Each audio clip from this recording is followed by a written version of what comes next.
Alright, let's begin the process. Step one would be to download the latest software.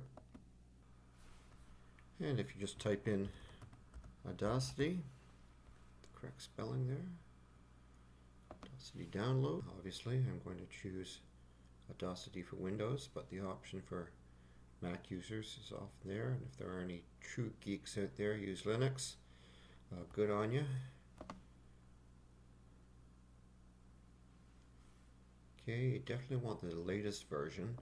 Make things a little bit easier when converting to an MP3. So we want the installer. Auadacity 2.33 installer is the easiest route to go. You could go zip file and such, but definitely recommend this one.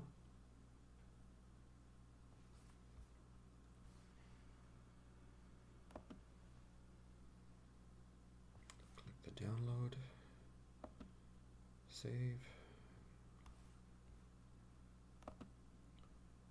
and then we'll open it.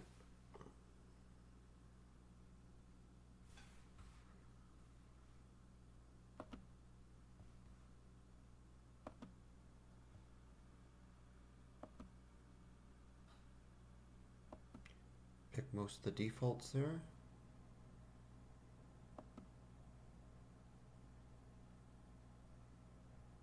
Desktop shortcut would be nice.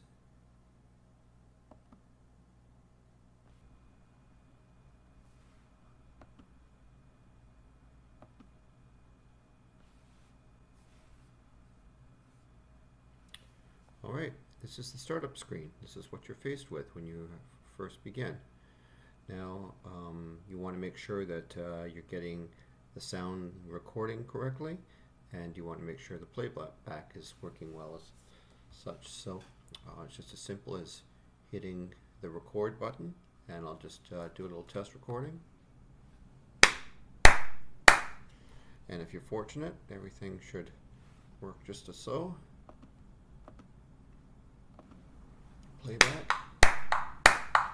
And if you're fortunate, now if it's a little bit too hot, that is if the sound is going right up to the edge, you might want to back off on the recording volume, and to do that you just go to the microphone icon right here and you can just dial it back a little bit.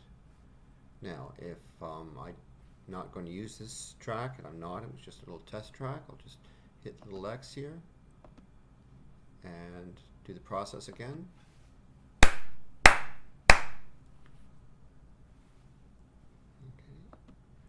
So you can test it out like that. Probably a better way to do it is actually to get your instrument. I'll do a little test recording here.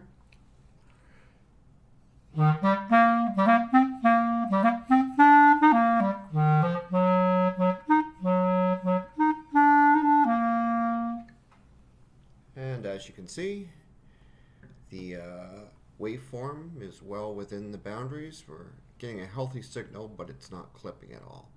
So we can stop that.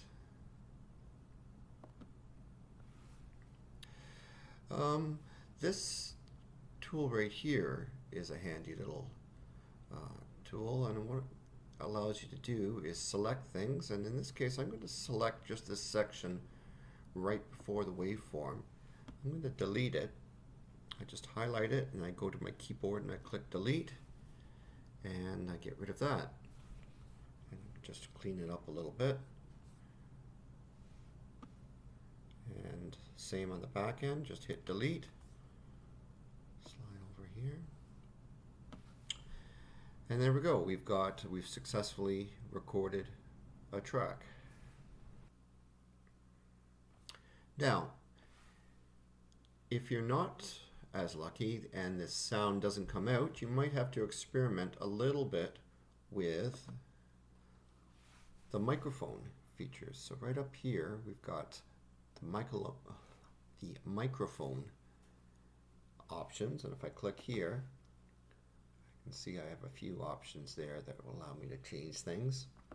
Also here, so if it doesn't work right away, experiment with using direct sound instead of MME, and also It may be that you have 2 or even more microphones built into your system, though that's not something I've come across too often.